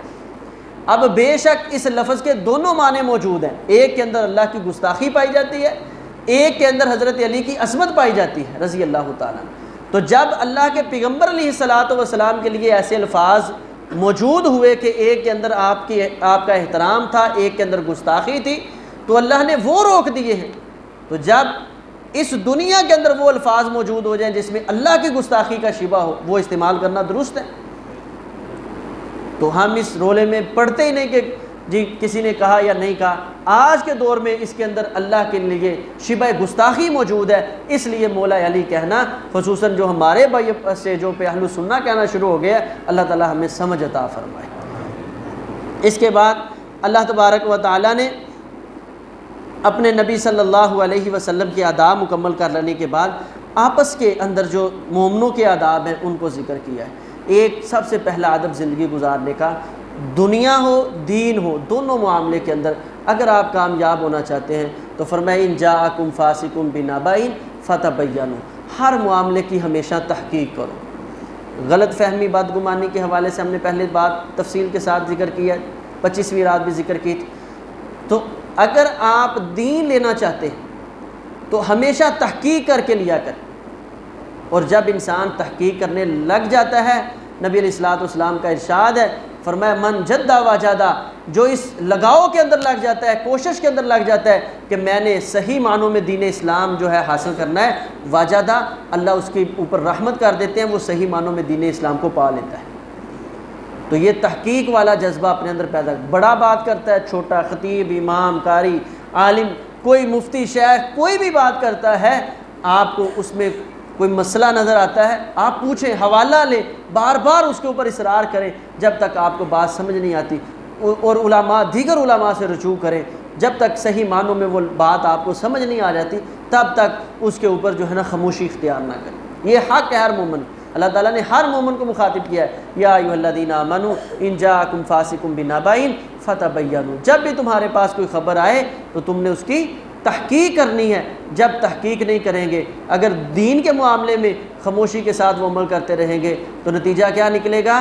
وہ برباد ہو جائے گا دین کے معاملے۔ حافظ عبد الغفار عوان المدنی حافظہ اللہ وہ ایک مثال دیا کرتے ہیں، اکثر کہتے کہ یہ اکاڑے کی سائڈ پہ یہ لوگ، یعنی سادے لوگ ہیں، یہ جانگلی لوگ ہوتے ہیں، تو ان کے پاس ایک مہمان آیا، ان پاس دیکھا کھانا رکھا ہے تو پاس اتنا بڑا ایک ڈنڈا رکھا ہوا ہے۔ مہمان ڈر گیا، سادہ تھا، سمجھ لے لاہور کا مہمان ہوگا، بیچارہ شریف سا سادہ دل ہے، زندہ دل، تو وہ کہنے لگا بھی کھانے کی تو سمجھ آتی ہے، اس ڈنڈے کی نہیں سمجھ آتی، یہ کیا ہے؟ تو انہوں نے کہا، کہنے لگے جی ہمیں نہیں پتہ لیکن ہمارے بڑے رکھتے ہیں۔ انہوں نے کہا بھی بڑوں میں سے کوئی ہے تو اس سے پوچھیں۔ اسے پوچھا گیا، اس نے کہا پتہ مجھے بھی نہیں ہے لیکن جتنا اب انہوں نے رکھا ہے نا اس سے تھوڑا سا کم تھا، لیکن وہ کہتے چلے اس سے تھوڑے سے کوئی پیچھے پوچھتے ہیں، اس نے کہا پتہ مجھے بھی نہیں کیوں رکھتے تھے لیکن جتنا اس نے رکھا ہے اس سے بھی تھوڑا سا کم تھا۔ وہ چلتے چلتے بات جب آخر پہ پہنچی تو پتہ چلا کہ یہ کھانا کھانے کے بعد وہ تنکا جو ہے نا وہ رکھا ہوا تھا، بس بغیر تحقیق کے وہ تھوڑا تھوڑا بڑھاتے گئے تو وہ مہمان کے سامنے کھانے کے ساتھ ڈنڈا بن گیا۔ میرے پیارے بھائیوں، کہیں دین میں بھی ایسا نہ مسئلہ بن جائے۔ حقیقت ایسے ہو رہا ہے دین میں، ہم پوچھتے نہیں ہیں۔ پہلے جو ہے اللہ کے پیغمبر علیہ السلام کے نام پہ صرف بیٹھ کے مجلسیں تھی، پھر ہم بڑھتے بڑھتے آج کیا میلاد کے نام پہ مجرے نہیں ہو رہے، گانے نہیں چلتے۔ نبی علیہ السلام جن چیزوں کو توڑنے کے لیے آئے تھے، ہمارے لیے مر جانے کا مقام نہیں ہے کہ ہماری زندگی میں اللہ کے پیغمبر علیہ السلام کا نام لے کر ان چیزوں کو، شیطانی آلات کو عام کیا جا رہا ہے۔ خدا را سمجھیں ابھی وقت ہے۔ تو یہ آداب اللہ کے پیغمبر علیہ السلام نے، اللہ تعالیٰ نے ہمیں سکھائے ہیں۔ فرمایا اگر تم تحقیق کرنا چھوڑ دو گے، ان تصیبوا قوما بجہالۃ فتصبحوا علی ما فعلتم نادمین، ایک دن آئے گا اگر دنیا میں نہیں تو قیامت کے دن بڑی شرمندگی اٹھانی پڑے گی، اور اس سے بڑی شرمندگی کیا ہوگی؟ عاملۃ ناصبہ تصلی نارا حامیہ، عمل کر کر کے تھک گیا ہوگا، نتیجہ جہنم بن جائے گا۔ اس سے بڑی کیا شرمندگی؟ تو اس لیے دین کا معاملہ ہو، دنیا کا معاملہ ہو، آپس میں تحقیق کو لازم کریں، دنیا بھی سنور جائے گی، آخرت بھی سنور جائے گی۔ اس کے ساتھ ہی اللہ کے رسول اللہ تبارک و تعالیٰ نے لوگوں کو یہ اصول سمجھایا ہے کہ آپ میں سے ہر بندہ اہل مشورہ ہے۔ بعض لوگ مساجد میں بھی یہ بڑے رولے ہوتے ہیں، بعد اچھا جی یہ کام کر، مسجد کی جی توسیع کرنا چاہتے ہیں، مسجد کے نا یہ اے سی لگانا چاہتے ہیں، مسجد میں فلاں کام، بندے اپنا اپنا مشورہ دیتے ہیں۔ اب انتظامیہ یا امام سب جو بھی وہاں منتظم ہوتا ہے وہ مشورے کے مطابق سوچتا ہے یار یہ کام بہتر نہیں، اچھا وہ ختم کر دیا، دوسرا کر دیا۔ اب جو تیسرا وہ بندہ جس نے مشورہ دیا ہوتا ہے نا یہ کام کرے، وہ آ جاتا ہے، اگر مننی نہیں سی تو مشورہ کا تو لے آسی۔ سنتے ہیں ایسی باتیں کہ گھروں میں بھی ایسے ہوتی ہیں۔ پیارے بھائیوں، مشورے کا مطلب صرف مشورہ ہوتا ہے، حاکمیت نہیں ہوتا۔ اور اللہ تبارک و تعالیٰ نے یہ اپنے نبی کے صحابہ کو فرمایا، وَاعْلَمُوا أَنَّ فِيكُمْ رَسُولُ اللَّهِ لَوْ يُطِيعُكُمْ فِي كَثِيرٍ مِّنَ الْأَمْرِ لَعَنِتُّمْ، خوب جان لو اللہ کے پیغمبر تمہارے اندر موجود ہیں، وہ تم سے مشورہ تمہارے دلوں کو سکون پہنچانے کے لیے کر لیتے ہیں، کام وہی کریں گے جو اللہ کا حکم ہوگا۔ اگر اللہ کے پیغمبر بھی ہر کسی کی بات ماننا شروع کر دیں لَعَنِتُّمْ، تو تم مشکل میں پڑ جاؤ گے۔ اس لیے مشورہ دیں، حاکم نہ بنے، بات اپنی کر دی ہے، اگر اللہ تعالیٰ کو اس کے اندر خیر موجود اللہ تعالیٰ کی طرف سے ہوئی تو وہ ضرور وہ ایسا عمل ہو جائے گا، اگر اس کے اندر یہ خیر نہیں ہے تو پھر جو اہل حکم لوگ موجود ہے، فیصلہ کرنے والے، وہ مشورے پہ غور کر کے جو فیصلہ کر دیں اس کو سر تسلیم خم کرنا چاہیے، ورنہ فرمایا تم مشکل کے اندر پڑ جاؤ گے۔ اس کے بعد اللہ تبارک و تعالیٰ نے آپس کے اندر جو ہمارے حقوق ہیں ان کا ذکر کیا ہے، ہمارے آپس میں جو حقوق ہیں۔ ہمیشہ دین اسلام نے اختلافات کو نفرت کی نگاہ سے دیکھا ہے، اور فرمایا کہ جب بھی آپس میں تمہارا اختلاف ہو جائے تو ایک دوسرے کا کام کیا ہے؟ جلتی پہ تیل کا کام نہیں ہے، بلکہ صلح کروانی ہے، ایک دوسرے کی تم نے صلح کروانی ہے۔ اور دین اسلام نے بنیاد سے ہی اختلاف کو ختم کرنے کی کوشش کی ہے، اور اس کے لیے اللہ تبارک و تعالیٰ نے جو بنیادی اصول دیے ہیں وہ یہ ہیں، یا ایھا الذین آمنوا لا یسخر قوم من قوم عسیٰ، فرمایا اے ایمان والو آپس میں ایک دوسرے کا مذاق نہیں اڑانا، ٹھٹھا نہیں کرنا، ایک دوسرے کو حقیر نہیں جاننا۔ ہو سکتا ہے تمہاری نگاہ میں یہ کمتر ہو، اس کی کوئی ایک ادا اللہ کو کتنی پیاری لگتی ہو، اور اللہ تعالیٰ اس ادا کی وجہ سے اس سے کتنا ہی پیار کیوں نہیں کرتے ہو۔ تو اس لیے کسی کو اس کے جو ہے جسم وجود کی وجہ سے، اس کے ظاہری اعمال کی وجہ سے حقیر نہ جانے۔ ماں جی عائشہ رضی اللہ تعالیٰ عنہ ایک دن نبی علیہ السلام کے پاس بیٹھی تھی، آپ نے حضرت صفیہ کے بارے میں کوئی باتیں کی تو فرمانے لگے اللہ کے رسول آپ اس کے بارے میں بات کرتے ہیں، وہ فلانا تو وہ فلانا، وہ فلاں جو ہے تانی کثیرہ، چھوٹے قد کی تھی تو مراد یہ تھا، کہنے لگی کہ وہ گٹھری کے بارے میں بات کرتے ہیں۔ آپ نے فرمایا عائشہ اتنے کڑوے اتنے گندے الفاظ یہ اللہ کے ہاں موجود ہیں، اتنے اللہ کو برے لگے ہیں، اگر یہ دنیا کے سارے میٹھے پانیوں میں ملا دیا جائے اتنے کڑوے ہیں کہ دنیا کے سارے میٹھے پانی کڑوے ہو کے رہ جائیں۔ تو اس لیے حقارت کی نگاہ پہ بولے ہوئے الفاظ، انداز، ہمارا کردار اللہ کو بہت برا لگتا ہے، اور یہ سب سے پہلی اور بنیادی جو وجہ ہے آپس کے اندر اختلاف کی ہے۔ اگر آپ چاہتے ہیں کہ کسی معاشرے کے اندر اختلاف نہ ہو، گھروں میں جو ہے اختلاف نہ ہو، تو آسان سا قاعدہ ہے، عزت دو عزت لو۔ عام کہتے ہیں جی کو جی ہے، تو اپنے بچوں کی بھی عزت کرو۔ میں تو یہ کہا کرتا ہوں اپنے بچوں کی، کیوں؟ بچے ہمیشہ اپنے بڑوں سے سیکھتے ہیں۔ اگر ہم ان کو عزت نہیں دیں گے، کل پھر وہ ہمیں بھی عزت نہیں دیں گے۔ اگر آج ہم ان کو اپنا نشانہ باعث ٹھٹھا مذاق بنا لیں گے، پھر کل جب ہم بوڑھے ہوں گے تو پھر جب ہماری آواز کے اندر کپکپاہٹ آئے گی تو وہ ہمیں بھی مذاق کریں گے۔ جب ہم آپ ان کو مذاق کرتے ہیں، جب ہماری کمر جھک جائے گی تو وہ ہمیں بھی مذاق کریں گے۔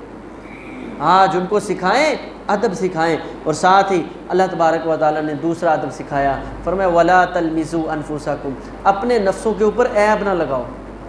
اب کوئی اپنے آپ کو برا کہتا ہے؟ اللہ نے وَلَا تَلْمِزُوا أَنفُسَكُمْ، اپنے نفسوں پہ عیب نہ لگاؤ۔ کیا مطلب؟ کہ کسی مسلمان کے اوپر عیب لگانا وہ اسی طرح ہے گویا جیسے تم اپنے اوپر عیب لگا رہے ہیں۔ ہوتا بھی ایسے ہی ہے، جب آپ کسی پہ عیب لگائیں گے، یعنی کسی کو حقیر دیکھیں گے، تو اس کو پھر لوگوں کے سامنے حقیر ثابت کرنے کے لیے بندہ کیا کرتا ہے؟ اس کے عیب ٹٹولتا ہے لوگوں کے سامنے، اس میں یہ بھی برائی ہے، اس میں یہ بھی برائی ہے۔ تو میں یہ کام چھوڑ دو، لوگوں کی نیکیوں پہ نظریں رکھو اور برائیوں کو چھوڑ دو۔ اللہ کے پیغمبر علیہ الصلوۃ والسلام کے پاس ایک جنازہ آیا، نبی علیہ الصلوۃ والسلام صحابہ بعض عمر بن خطاب فرمانے اس میں کوئی خیر نہیں ہے، چھوڑ دو اس کو، اللہ کے پیغمبر جنازہ نہ پڑھاؤ، میں قربان جاؤں نبیوں کے امام۔ فرمایا اتنے صحابہ موجود ہیں، اس کی کوئی نیکی کسی ایک کو یاد ہے؟ اتنے سے ایک نیکی کسی کو کوئی یاد ہے؟ ایک صحابی رسول کھڑے ہوئے، یا رسول اللہ فلاں جنگ کے موقع پہ میں نے دیکھا تھا مجاہدین سوئے ہوئے تھے، یہ پہرا دے رہا تھا۔ فرمایا عمر پیچھے ہٹ جا، اس کے پاس اتنی اچھی نیکی موجود ہے، میں اللہ کا پیغمبر اس کے لیے دعائے مغفرت کروں گا۔ آج ہم میں سے کوئی ہے ایسے ایک ایک نیکی ٹٹول کے اس کے بارے میں حسن ظن رکھے؟ حسن معاشرہ ایسے نہیں آ جائے گا، حسن ظن اپنے دل و دماغ کے اندر پیدا کرنا ہے۔ اس کے بعد فرمایا ولا تنابزوا بالالقاب، آپس میں الٹے نام نہیں لینے، ایک دوسرے کے الٹے نام نہیں لینے۔ دین اسلام کے اندر یہ بھی ایک ٹھٹھا اور مذاق کی قسم ہے کہ کسی کا الٹا نام لیا جائے، اس لیے کسی کو حقارت کی بنیاد پہ الٹے ناموں کے ساتھ پکارنا یہ درست نہیں ہے۔ ہاں محبت کی وجہ سے کسی کا کوئی ایسا نام رکھ لیا جائے جو اس کو پسند ہو کہ یہ فلاں شخص میرے لیے یہ لفظ استعمال کر لے۔ مثال کے طور پہ استاد ہے، وہ اپنے کسی شاگرد کا لاڈ سے کوئی نام رکھ لیتا ہے، شاگرد کو بھی خوشی محسوس ہوتی ہے کہ میرا جو استاد ہے نا وہ اس طرح میرا نام لے، تو اچھی بات ہے، کوئی مسئلہ نہیں ہے۔ شریعت اسلام یعنی وہاں اس کو حقارت کے ساتھ پکارنا مراد نہیں ہے۔ تو جس جگہ حقارت کے ساتھ پکارنا، نکھٹو، نکمے، اس طرح کے الفاظ نہیں۔ نبی علیہ الصلوۃ والسلام کے ایک صحابی تھے، ان کے ذرا ہاتھ بڑے تھے، تو آپ ان کو پکارتے تھے یا ذل یدین، اور بڑے ہاتھوں والے۔ ایک تھے ان کے قدم بڑے تھے، ان کو آپ پکارتے تھے بڑے بڑے قدموں والے میری بات سن، ٹھیک ہے، یعنی محبت کے ساتھ صحابہ خوش ہوتے تھے۔ حضرت علی رضی اللہ تعالیٰ کی ہم نے وہ ذکر کی، تو لوگوں نے آ کے بتایا جی وہ فلاں آپ کو ابو تراب کہتا ہے، مٹی والا۔ تو فرمایا مجھے دنیا میں سب سے اچھا نام ہی ابو تراب لگتا ہے کہ اللہ کے پیغمبر علیہ السلام نے مجھے فرمایا تھا ابو تراب، یہ ابو تراب مٹی والا ہے، ٹھیک ہے۔ یعنی ایسے نام بندے کے اندر اتنی کیپیسٹی ہو کہ لوگ خوش ہو کہ یار اس نے میرا کوئی پیار سے نام رکھا ہے، اس میں نفرت نہ ہو۔ نبی علیہ السلام حضرت عائشہ رضی اللہ تعالیٰ کو پیار سے یا عائشو کہا کرتے تھے۔ تو یعنی محبت اور پیار میں اس طرح کا کوئی نام اگر تبدیل کر لیا جائے، یعنی ہمارے انداز میں وہ الٹ ہو، حقیقت کے اندر وہ الٹ نہ ہو، بلکہ محبت کے لیے اس کو جو ہمارے ہاں کیا کہتے ہیں اس کو نک نیم کے ساتھ اس کو پکار لیا جائے، تو یہ درست ہے، اس کے اندر کوئی قباحت نہیں ہے۔ حقارت کے طور پہ ولا تنابزوا بالالقاب، ایک دوسرے کو الٹ ناموں کے ساتھ نہیں پکارنا۔ فرمایا بئس الاسم الفسوق بعد الایمان، ایمان لانے کے بعد اگر تمہارے اندر کوئی اس طرح کی کمی کوتاہی موجود ہے تو یہ بہت برا ہے۔ ومن لم یتب فاولئک هم الظالمون، اگر تم ان تینوں چیزوں سے باز نہ آئے تو پھر تم بہت بڑے ظالم ہو۔ لوگوں کو حقارت کی نگاہ سے دیکھتے ہو، تم جو ہے لوگوں کا ٹھٹھا مذاق کرتے ہو، اسی طرح الٹے نام لیتے ہو، ان کے نفسوں کے اوپر عیب لگاتے ہو، یہ ظالموں کی قسم ہے۔ اور ظالم کل قیامت کے دن اللہ کے پیغمبر علیہ السلام نے فرمایا قیامت کے اندھیروں کے اندر ہوں گے، ان کے لیے یہ ظلم جو ہے اندھیرا بن کے ان کے سامنے آئے گا۔ اسی طرح اللہ تبارک و تعالیٰ نے آپس کے اندر خوشگوار زندگی بسر کرنے کے لیے چوتھا اصول ذکر کیا کہ یا ایھا الذین آمنوا اجتنبوا کثیرا من الظن، غلط فہمی بدگمانی سے بچ جاؤ۔ معاشرے کا انتہائی برا عمل ہے بدگمانی اور غلط فہمی، ایسا عمل ہے جس کی وجہ سے بندہ تباہ و برباد ہو کے رہ جاتا ہے۔ غلط فہمی اور بدگمانی دنیا آخرت بندے کی اجڑ کے رہ جاتی ہے، سکون برباد ہو جاتا ہے۔ اور اللہ کے پیغمبر علیہ الصلاۃ والسلام ہر وقت یہ کوشش کرتے تھے کہ کسی بندے کو میری وجہ سے غلط فہمی کوئی نہ ہو۔ رمضان المبارک کی رات آپ بیٹھے تھے اعتکاف کے اوپر، آپ کی بیوی حضرت صفیہ رضی اللہ تعالیٰ آئیں اور آ کے نبی علیہ الصلوۃ والسلام کے پاس باتیں کی۔ آپ واپس چلے تو ابھی نکلے ہی تھے مسجد سے، دو صحابی جو ہے وہ گزرے، آپ نے فرمایا الا رسلکما، او بھائی ٹھہرو، ان ہذہ زوجتی، یہ میری بیوی ہے۔ تو صحابہ فرمانے لگے سبحان اللہ، اللہ کے پیغمبر سبحان اللہ آپ کیسی باتیں کر رہے ہیں؟ فرمایا نہیں، ان الشیطان یجری فی الانسان کمجری الدم، بات تو یہ ہے ابھی تم چلے جاؤ گے لیکن شیطان انسان کے اندر اسی طرح دوڑتا ہے جس طرح خون گردش کرتا ہے۔ یہاں سے تو چلے جاؤ گے، وہاں جا کے تمہارے دلوں کے اندر وہ کھٹکا پیدا کرے گا۔ یار ایک مرتبہ دیکھنا تو چاہیے تھا کس کو اس وقت لے کے اللہ کے پیغمبر جا رہے تھے، یار اس کا قد تو فلاں قبیلے کی فلاں عورت کے ساتھ نہیں ملتا تھا، یہ چلتی بھی فلاں کی طرح تھی۔ تو یہ آج ہمارے ہاں یہی کچھ ہوتا ہے، 1% کسی معاملے کا پتہ نہیں ہوتا، غلط فہمیوں کے اوپر ہم نے ایک محل تیار کر لیا ہوتا ہے۔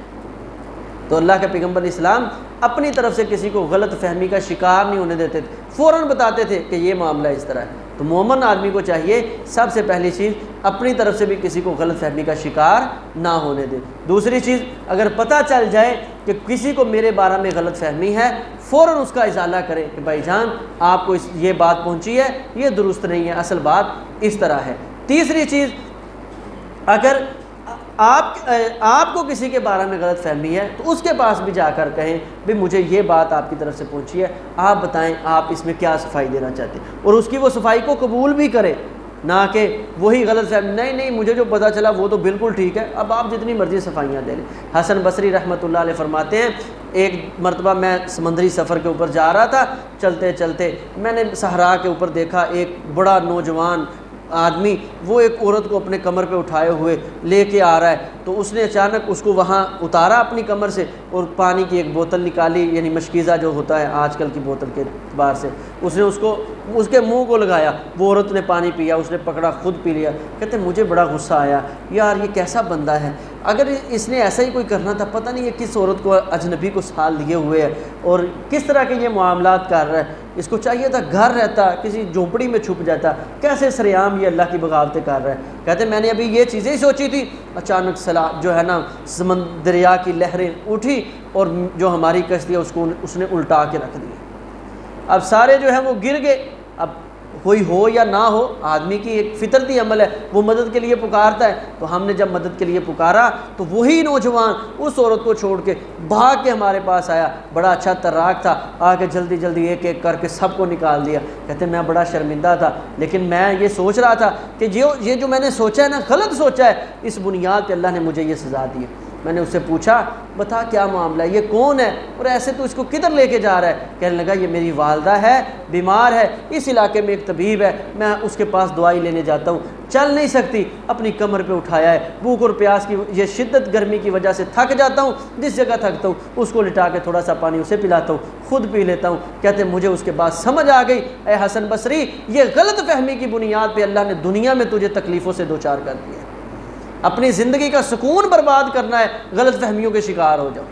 حضرت عبداللہ بن عباس رضی اللہ تعالیٰ فرمایا کرتے تھے میرے سامنے ایک ایسا شخص لایا جائے، اس کی مونچھوں پہ داڑھی پہ شراب لگی ہو، اس کے منہ سے شراب کی بو آ رہی ہو، مجھے پوچھا جائے بتاؤ اس کے بارے میں کیا حکم ہے، میں ایک مسلمان بھائی کے بارے میں حسن ظن اتنا رکھتا ہوں، میں یہ کہوں گا کیا آج ہمارے سامنے ایسا معاملہ ہو تو ہم کیا کہیں گے یہ بڑا شرابی ہے، لیکن فرمایا میرا ایمان ایک مسلمان بھائی کے بارے میں حسن ظن یہ ہے کہ اس نے شراب پی نہیں ہے، کسی نے اس کے منہ کے اوپر شراب کو انڈیل دیا ہے۔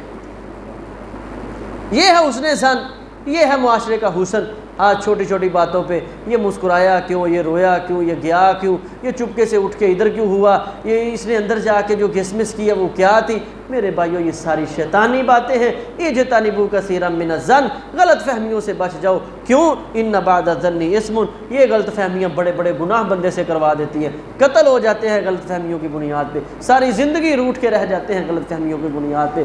باز آ جائے، فرمایا ولا تجسسوا، جب آدمی غلط فہمی کا شکار ہو جاتا ہے پھر جاسوسی کرنے لگتا ہے، پتہ چلتا ہے نا غلط فہمی، یہ مولوی صاحب صحیح نہیں، محلے کا یہ بندہ صحیح نہیں، جو ہے نا ہمارے خاندان کا یہ فرد صحیح نہیں، پھر کیا کہتے ہیں اس کے پیچھے پیچھے پیچھے پیچھے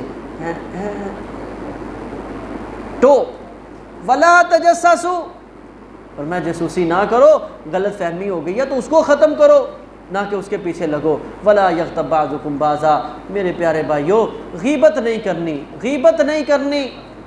جو میں نے خلاصے کے اندر بات ذکر کی تھی کہ شریعت اسلامیہ کو سچ اور جھوٹ سے محبت اور نفرت اس بنیاد پہ ہے کہ عمومی طور پہ سچ کے اندر خیر ہوتی ہے، جھوٹ کے اندر شر ہوتا ہے، اور ہر وہ سچ جس کے اندر شر موجود ہو شریعت اس سچ کو بالکل پسند نہیں کرتی، اللہ کی رضا کے لیے وہ سچ بھی چھوڑ دے۔ وہ سچ یہی ہے ولا یغتب بعضکم بعضا، کسی کی غیبت نہ کریں۔ غیبت آدمی سچ بولتا ہوتا ہے لیکن کس لیے بولتا ہے؟ صرف زبان کے چسکے کے لیے۔ عام دیکھا نا یار بات تو نہیں کرنی، بان تو غیبت ہی جانی ہے، پر چلو میں تو 10 ہی دن ہے، بڑا سنگین گناہ ہے۔ اللہ کے پیغمبر علیہ الصلوۃ والسلام کے صحابی ابو بکر عمر رضی اللہ تعالیٰ عنہما ایک سفر پہ تھے، ایک خادم پاس تھا، جب رات دوپہر کا وقت ہوا کھانا دیکھا، کھانا نہ ملا، خادم کدھر ہے؟ سویا ہوا۔ اتنی بات کہی انہ لینوم کنوم بیتکم، ایسے سویا جیسے اپنے گھر میں سویا ہوتا ہے، اس کو پرواہ ہی نہیں ہے۔ اللہ کے پیغمبر علیہ السلام کے پاس اٹھا کے بھیجا، بھئی جا سالن لے کے، سالن نہیں مل رہا۔ اللہ کے پیغمبر علیہ السلام نے فرمایا اس امت کے سب سے بہترین جو شخص ہیں ابو بکر عمر، جاؤ ان کو جا کے کہہ دو سالن تم نے کھا لیا، اب روٹیاں بھی کھا لو۔ جلدی سے بھاگ گیا ہے۔ اللہ کے رسول سالن ہوتا تو روٹیاں کیوں کھاتے؟ سالن کے ساتھ کھاتے۔ فرمایا تم نے کسی مسلمان بھائی کی غیبت نہیں کی؟ اللہ کے رسول غیبت کیا کرنی، بھوک لگی ہے، اپنی پڑی ہے۔ فرمایا سوچو، ہاں اتنا کہا تھا، یہ جو ہمارا خادم ہے بڑا غافل ہے۔ آج میں اپنی ماؤں بہنوں کو مخاطب کر کے کہنا چاہتا ہوں خصوصی طور پہ کہ جب بیٹھنا ہے اپنی بہو کی اس طرح، وہ یہ تو ہے ہی نکمی، گھر میں لیں بس، پتہ نہیں سوئی رہتی ہے، پتہ نہیں کیا تکلیف ہے، اس کو تو مسئلہ ہی پتہ نہیں کیا، میری تو سمجھ سے باہر ہے، کیا چیز مل گئی ہے، پکاتی کچھ ہے، سوچتی کچھ ہے، پتہ نہیں اس کو کیا مسئلہ ہے، اچھی بلی تھی بس پتہ نہیں کیا ہو گیا ہے، پانی پلاتی ہے تو پھونکے مار مار کے پلاتی ہے، فلانا کرتی ہے، کیا مصیبت بنا لی ہے۔ فلا یغتب بعضکم بعضا، اپنے گھروں کے حسن معاشرہ کو برباد نہ کرو ایسی باتیں کر کے۔ اب اتنی بات کی ہے، اللہ کے پیغمبر نے فرمایا تمہیں اتنی بات کہنے سے غیبت کا گناہ مل گیا ہے، اور غیبت کا گناہ ایسے ہی ہے جیسے مردہ بھائی کا گوشت کھانا ہے۔ واللہ انی لا ارى لحمہ من انیابکما، ایسی بات نہیں ہے، اللہ نے میری نبوت والی آنکھوں کے سامنے آج اس مسئلے کو ظاہر کر دیا ہے، اور میں اللہ کا نبی ابو بکر و عمر کے دانتوں کے اندر ایک گوشت کے ٹکڑے ابھی بھی دیکھ رہا ہوں جو غیبت کرنے کی وجہ سے گناہ ملتا ہے۔ اگر ابو بکر و عمر اتنی سی بات کریں اور غیبت کی وجہ سے دانتوں کے اندر گوشت کے لوتھڑے پھنسے ہوئے ہوں تو مجھے بتاؤ میں اور آپ کس باغ کی مولی؟ تو فرمایا فَكَرِهْتُمُوهُ وَاتَّقُوا اللَّهَ، ان چیزوں کو ناپسند کرتے ہو تو اللہ سے ڈر جاؤ، باز آ جاؤ۔ حسن معاشرہ کے لیے یہ 6 چیزیں بنیادی طور پہ اللہ تعالیٰ نے ان 2 آیات میں ذکر کی ہیں۔ کسی کا مذاق نہیں کرنا، آپس میں ایک دوسرے کے نفسوں پہ عیب نہیں لگانے، الٹے نام نہیں لینے جس میں حقارت ہو، اسی طرح غلط فہمی بدگمانی کا شکار نہیں ہونا، ولا تجسسوا، جاسوسی نہیں کرنی، ٹو میں نہیں لگنا، جو ظاہری معاملہ ہے اس کو مد نظر رکھتے ہوئے زندگی بسر کر دو۔ اور 6ٹھی چیز غیبت کا شکار نہیں ہونا، اور 7ویں چیز جو اللہ نے پہلے ذکر کی ہے کہ ہر معاملے کی فتبینوا، تحقیق کرو جو ہے تمہارے اوپر لازم ہے، دین ہو یا دنیا، ان سارے معاملات کی۔ جب یہ 7 چیزیں آپ اپنے معاشرتی ماحول کے مطابق اپنے اوپر نافذ کر لیں گے، اللہ کے فضل و کرم سے یہ پریشانیاں، یہ دکھ، یہ تکلیفیں، یہ گھر کی ٹینشنیں، یہ سارا کچھ ختم ہو جائے گا۔ اور دین کے لیے ہم نے بنیادی اصول شروع میں ذکر کر دیے ہیں کہ جو چیز دین کے اندر ثابت ہے، اگر آپ ثواب کی نیت سے دین سمجھ کے کر رہے ہیں تو وہی کام کرنا ہے۔ جتنا اس کی شریعت کے اندر حیثیت ہے، سنت کی ہے تو سنت رکھیں، جواز کی ہے تو جواز رکھیں، لازم ہے تو لازم رکھیں، اپنی مرضی سے اس کو بڑھائیں چڑھائیں نہ۔ شریعت خوب سمجھتی تھی اس کے حکم کس طرح دینے ہیں، اور وہ شریعت نے دے دیے ہیں۔ شریعت کے جو اصول ہیں اس کو مد نظر رکھتے ہوئے شریعت کے معنی مفاہیم کو سمجھا جا سکے۔ اللہ تبارک و تعالی ہمیں سنت کے مطابق زندگی بسر کرنے کی توفیق عطا فرمائے۔